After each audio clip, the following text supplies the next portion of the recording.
let's go ahead and finalize it. Do you remember what it was? I don't. I have it written down. Thank you. 1 plus sign, parentheses. Wait, hold on. Do you want the last step we were on, or the beginning of the problem? Just start at the beginning to refresh. Then it's just 1 plus sign over cosine. Over cosine. Plus cosine. Yeah, plus cosine over 1 plus sine equals 2 cosine. So we're trying to get it to 2 over cosine. Really equal to 2 cosine. Extremely. Well, okay. 2 over cosine. 2 over cosine. Got it. Okay, so in Cambridge land, this means equivalent to. Okay, so rather than just a normal equal sign that we're accustomed to, occasionally they'll throw in the triple equal sign, and that just means it's an equivalence, meaning one side is actually equal to the other side. So don't let that kind of mess you up. Just understand that's all they're asking you to do is to take one side and to transform it to make it look like the other side. So we decided yesterday, if I can recall as a group, I had started talking about just simplifying, right? And now you guys said, why don't we just go ahead and try the verified thing? It's coming back to me now. So my rules, the rules that I thought would make it a little easier was to say, first and foremost, which one would be considered the most ugly side?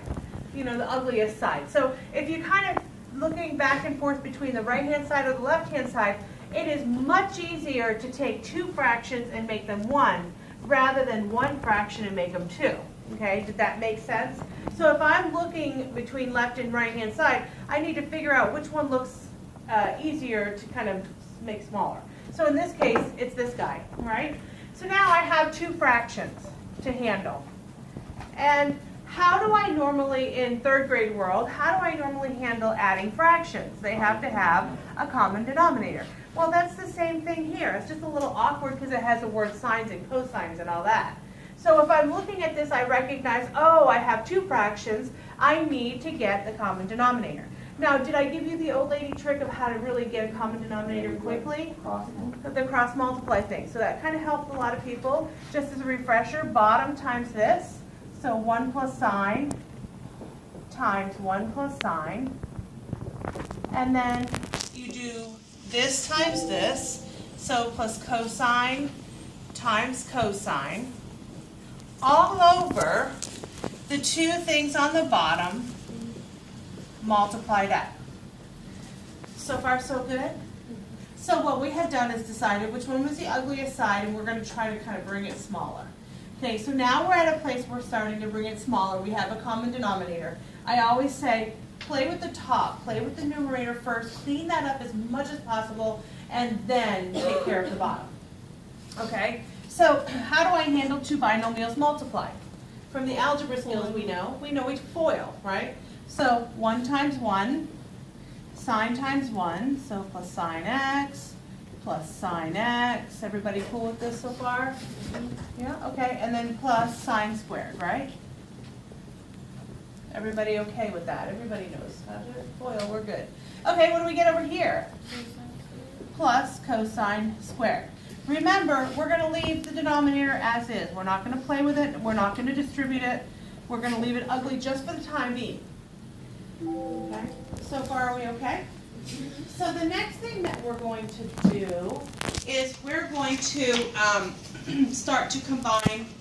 We're going to start to combine like terms. We're going to start to have hopefully some aha moments. So what I see here, what I see here is a sine plus sine. You agree? Okay. So I have 2 of them. So I have 1 plus 2 sine of x plus sine squared, cosine squared, all over. Remember, we're leaving it ugly. Now, I'm excited. Why am I excited? Because you see it. Because I see a trig identity, and I really get excited when I see that, because I know I can kind of clean it up some. So sine squared plus cosine squared we know is 1 whole. So 1 plus 2 sine plus 1. Yay, that's good. And then remember, we're just kind of leaving it ugly for a moment. Okay, now what? You can close the door. Is Mr. Hagee back? Yeah. Okay, we can just close it, no problem. So what do I do with these guys? Add them up, they're like terms. So 2 plus 2 sine of x, all over cosine times 1 plus sine. Thank you. Has your sheets in there. Oh, cool, thank you. Now what? Yes. Factor out the 2. Factor out the 2. 2 times 1 plus sine of x, all over cosine of x, Cancel. times 1 plus sine of x. You get it now? You see what's happening? Why did I tell you to leave the bottom ugly? So you can recognize a lot of times you're going to be able to start getting rid of things that are in common from top to bottom. So in this case, 1 plus sine goes away with 1 plus sine. If you had distributed the cosine through, you might not recognize that. Okay, now what's left? 2 over cosine. Is that what we wanted? It is absolutely what we were looking for. I'm done. What do you think? So, simplify, thank you. Simplify is just, they give you one side and you just play with it and then you have to figure out where to end. And to me they're harder because I don't have an end point. I don't know where the end is. I don't know what it should look like. Whereas verify, although they look a little bit more extreme because they're sometimes larger, sometimes the verify to me is easier because I know where I end. I know where I have to go. Are we good so far? All right, cool. Okay, I have worksheets. I gave them to you guys. Okay, make sure that makes sense to everybody. Was it 2i? Half the page doesn't have an. Okay, so let's do that one. So occasionally the verify becomes you take one equation and make it look like a totally different equation. Okay, so let's see what they're asking. Because the directions are a little different than what we normally see here in the United States, but that's okay. So it's the AICE thing. We've got 2 tan squared theta cosine theta equals 3. And then it says, show that this equation can be written in the form, I'm right over here, 2 cosine squared theta plus 3 cosine theta minus 2 is 0. So it wants you to take this and transform the whole thing to look like this. Okay, does everybody get the directions? Kalia, go ahead and ask. Nothing, never mind. I just know what that's it. Oh, you're good? Okay, excellent. So really, it says show that this guy can look like that guy over there. Okay? So here's how I handle this type of problem. I look at the one that I want it to become, and I look at the words that are in it. For example, is it loaded with sines? Is it loaded with cosines? What is it loaded with? In this case, it's cosines. So everything over here is going to have to transform into the word cosines. Everybody okay with what I just said? Mm-hmm. So we need to take and look at what we got going on. So I see a word cosine. I'm good. I'm not going to play with that if I don't have to. But the word tangent doesn't belong. So how do I begin with the word tangent? I know that tangent's equivalent to sine over cosine, so tan squared is equal to sine squared over cosine squared. So I have a cosine squared in there, so that's a good start. So 2, and then I've got sine squared over cosine squared times cosine equals 3. Have I lost anybody, or are we good? We're so far so good. Okay? All right. Now, what shall I do now?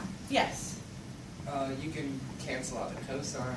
I could. Yeah? You want to take the sine and make it into a trigonometry. You want to do 1 minus cosine squared, which is the same thing to get your cosines back. Because you know that sine squared, because you get excited when you see a squared, you know that sine squared, because remember you transformed it multiple ways, sine squared is equal to 1 minus cosine squared. I get excited when I see that. So, okay, 2 things that we said that could happen and definitely could work. What the first one was is the cosine over cosine squared can reduce. I know that because they're all multiplied, right? Well, what would it look like if I reduced it? Well, what would happen with this guy and what would happen with this guy? Well, this guy would go away, yeah? Mm-hmm. And then what would this guy be? Just to the first power. So I'll do that. I'll do both things just so we know what's happening here. So everybody see what I did first? I reduced this with lowest terms kind of thing. And then I also am going to do what Danny said, where she said take this guy and recognize it's 1 minus cosine squared. And I know it's 1 minus cosine squared because the Pythagorean identity. Does that make sense? Pythagorean identities on your bright colored sheet of paper. What's that? I said he's bigger than triangles. Yeah. Yeah. Now what? The end result, fraction, no fraction. No fraction. So how do I handle it? This year, Take that cosine and multiply it over there, right? Multiply both sides by it. Okay, we know how to handle fractions. We're not scared of them. So we're going to take the cosine, and if I take it and swing it up here, I'm multiplying, getting rid of it as a fraction. So I would have, showing my work, 2 times 1 minus cosine squared theta equals 3 cosine theta. And the way I get that is by multiplying both sides by cosine theta. The cosine theta cancels here, and I'm left with the cosine over there. I see the light at the end of this tunnel. Do you see a light at the end of the tunnel? Mm-hmm. Yeah, we're getting really close to having it. Good to go. At this point, I have gotten rid of what we saw as a fraction. I've put everything into the words of cosine. So I'm almost there. What shall I do? Naturally comes next, distribute. So 2 minus 2 cosine squared theta equals 3 cosine theta. Bring The left side over the right side. Yeah, we know that the cosine squared stuff has to be positive. Right now, as it is, it's negative. So if I bring it over there, it becomes positive. Is everybody okay with that? And if I bring the 2 over there, it becomes the negative I need. So really, I could just, I clean it up in a second. I could add that guy over there. I'd get 2 cosine squared plus 3 cosine minus 2. And does it make sense that the 0 could be on either side equals 0? Right? Yes. would you want to do like highest power still to? Always, always, always squared that. Yeah, because the next step, if you notice on all these things, are now solved. And the way we solve, it would be very similar, just as a precursor. If I gave you something like x squared, okay, so that would be x squared minus 7x plus 12. Let's say that this is what I gave you, and I said solve. What would you do? Naturally. You would unfoil, right? You would have x minus 3, which you can kind of see what I tried to do up there, and x minus 4, and then what would I do? I would take and set both sides, each is 0, and then solve, right? So look at this. 2 cosine squared minus plus 3 cosine minus 2. You actually solve the same way.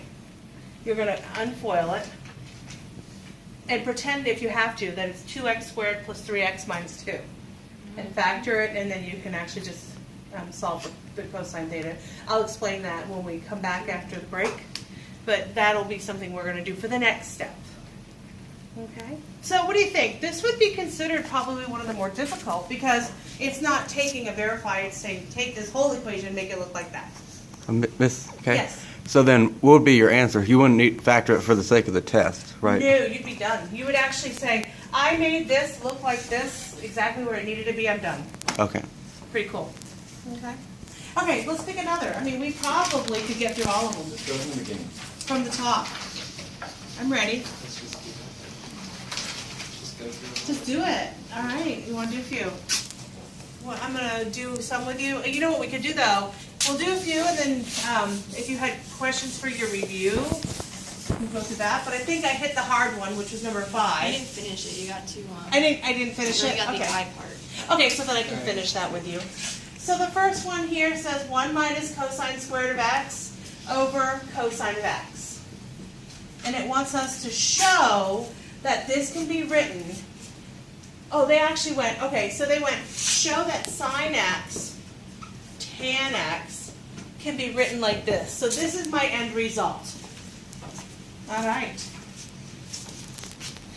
So somebody that doesn't normally talk to me, can somebody that doesn't normally say stuff much to me say what strategy should we consider when starting this problem and I know it needs to come here?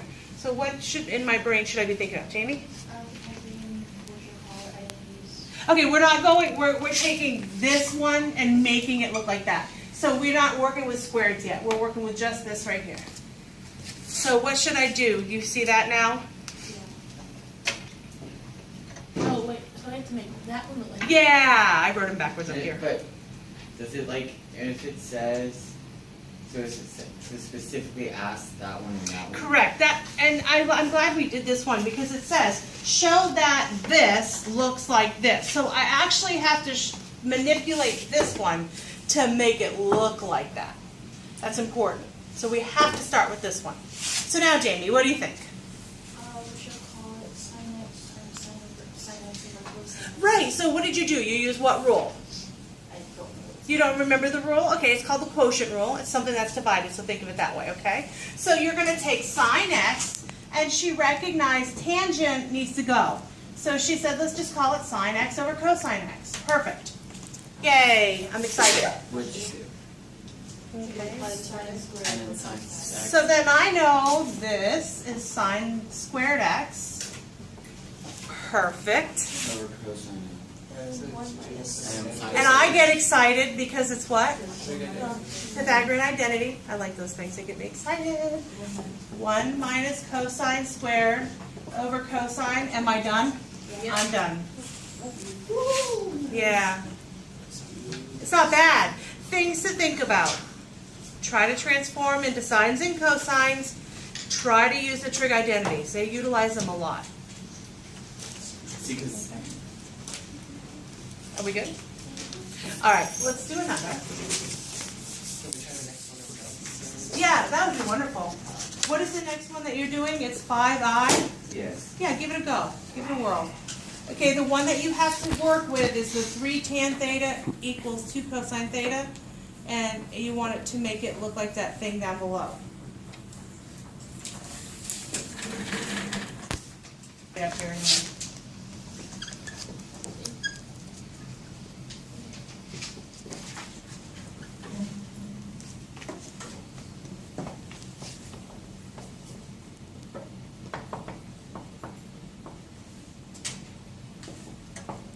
Okay, so the question says, show that this guy equals that guy, right?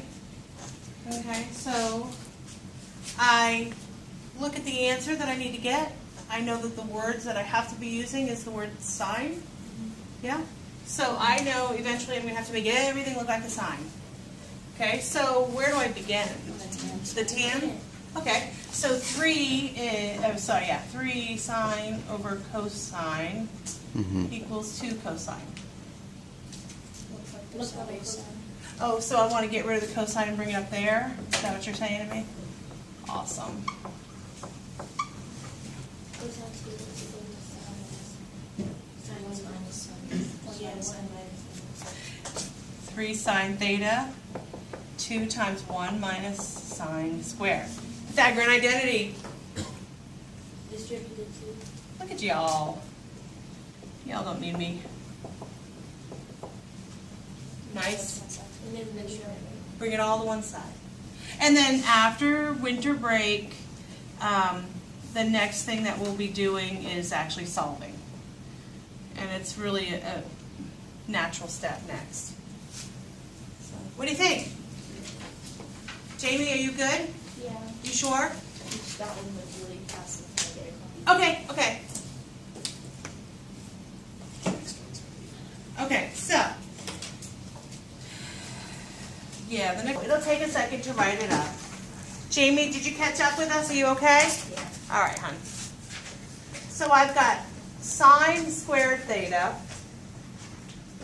plus 3 sine theta cosine theta equals 4 cosine squared theta. And it wants you to write a quadratic in with everything in terms of the word tangent. Okay? So it wants you to transform that equation and have just the word tangents in it. No sine, no cosine. So we have to like sine over cosine. Okay, tell me why you do that, Lance. Because tangent sine over cosine, and all we have is sine over cosine, so we have to figure out. Okay, so you recognize that there's a sine squared, there's a sine cosine, and there's a cosine squared. You know, to get to tangent, I know everything should be sine over cosine. Okay, so, excellent. So, I know that everything has to be over some format of, what should the denominator be then? Cosine. Okay, so you know that I'm going to be working with cosine in the bottom. Okay, now, So how would I make cosine go to the bottom? Divide by. So let's reason this out for a minute. If I divide this by the word cosine, and this by the word cosine, and this, why? Because it will cancel that out, and then it'll leave one in the bottom when you bring it over to that side. Right.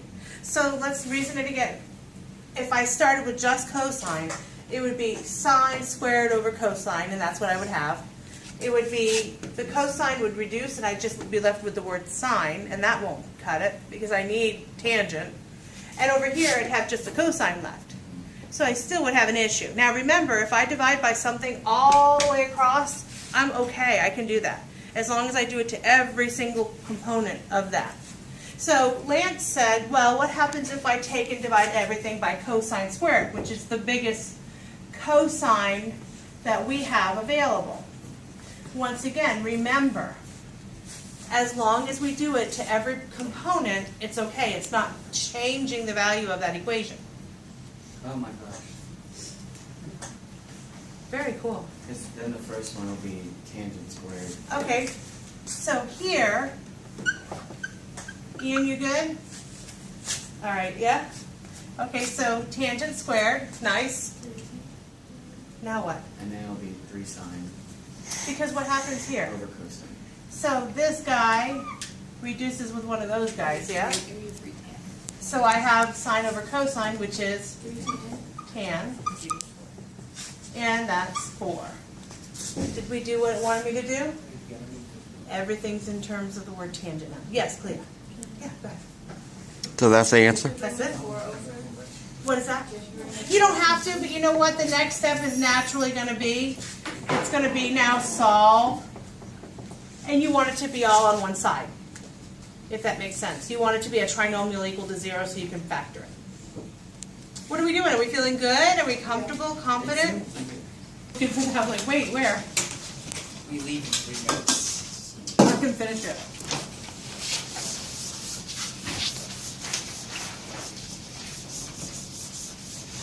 So which one is this? This is from the review guide. It's 5II. We started it the other day.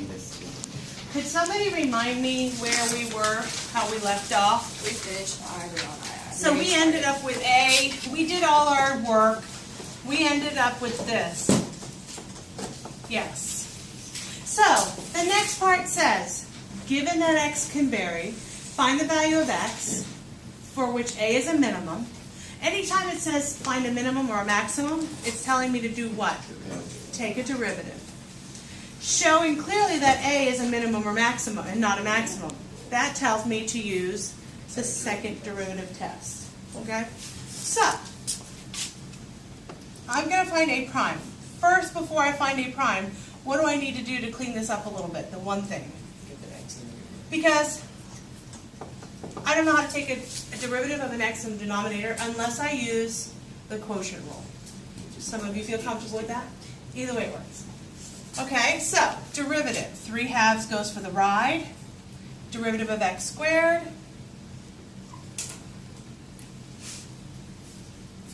Crickets. What is it? 2x. 2x. Yeah. Is it starting to ring a bell? X squared. The 2 comes to the front. We write the x, subtract 1 whole. Ah, now we remember. Okay, good. All right, what's the next thing? Plus 24. Minus. Well, because it's gonna, the negative's gonna come to the front, right? So minus x and then subtract 1 whole. All right. Is that starting to feel like, oh, I've seen this before? Yes. Somewhat. So, reduce it a little bit and set it to 0. When showing that something is a max or a min, you have to take the derivative first. You have to set it to 0. Okay.